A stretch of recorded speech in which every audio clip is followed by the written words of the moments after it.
ഒരു നിമിഷത്തേക്കെങ്കിലും കോൺഗ്രസും BJPയും തമ്മിൽ അഗാധമായ പ്രണയത്തിലാണെന്ന് ഇവിടുത്തെ പൊതുജനങ്ങൾക്ക് തോന്നിയാൽ മൂക്കത്ത് വിരൽ വെക്കേണ്ട.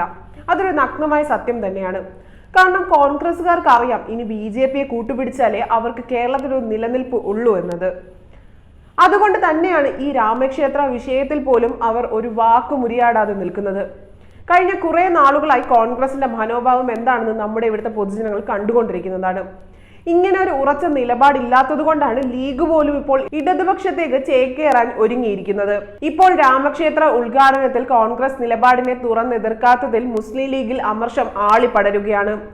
വെള്ളിയാഴ്ച മലപ്പുറത്ത് ലീഗ് നേതൃയോഗം ചേർന്നിട്ടും പരസ്യ പ്രതികരണം ഒന്നും ഉണ്ടായില്ല. വിശ്വാസത്തിന്റെ പ്രശ്നമായതിനാൽ പ്രതികരിക്കുന്നില്ല എന്നാണ് നേതാക്കൾ പറഞ്ഞത്. ഇതെല്ലാം ഒരു മുട്ടാപ്പോക്ക് ന്യായമാണെന്നേ പറയാൻ സാധിക്കുകയുള്ളൂ. മതനിരപേക്ഷയുമായി ബന്ധപ്പെട്ട വിഷയം വിശ്വാസമെന്ന് ചുരുക്കി ലീഗ് RSS അജണ്ട അംഗീകരിക്കുകയാണെന്ന വിമർശനം പ്രവർത്തകർക്കിടയിലും ശക്തമാണ്.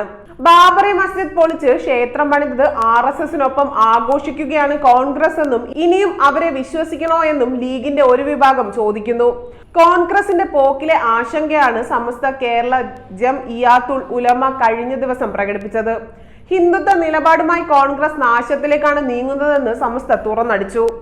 1992 ഡിസംബർ 6-നാണ് ബാബറി മസ്ജിദ് പൊളിച്ച് സമയത്ത് സ്വീകരിച്ച വഞ്ചനാപരമായ നയം ലീഗ് ആവർത്തിക്കുകയാണെന്ന ആക്ഷേപം സമസ്തയിൽ അടക്കമുണ്ട്.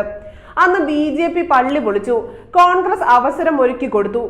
പള്ളി തകർക്കാൻ കൂട്ടുനിന്ന കോൺഗ്രസിനെതിരെ ശബ്ദിച്ച അഖിലേന്ത്യാ പ്രസിഡന്റ് ഇബ്രാഹിം സുലൈമാൻ സേട്ടിനെ പുറത്താക്കി. അതാണ് ലീഗിന്റെ പാരമ്പര്യം. ഇനിയിപ്പോൾ പള്ളി പൊളിച്ച് RSS BJP സംഘവും അതിന് സഹായമേകിയ കോൺഗ്രസും ആഘോഷിക്കുമ്പോഴും അതേ വഞ്ചനയാണ് ലീഗ് തുടങ്ങിയ വിമർശനങ്ങളാണ് സമൂഹ മാധ്യമങ്ങളടക്കം ഉയരുന്നത്. കൂടുതൽ വാർത്തകൾ അറിയുവാനായി ഈ ചാനൽ സബ്സ്ക്രൈബ് ചെയ്ത് ഫോളോ ചെയ്യുക.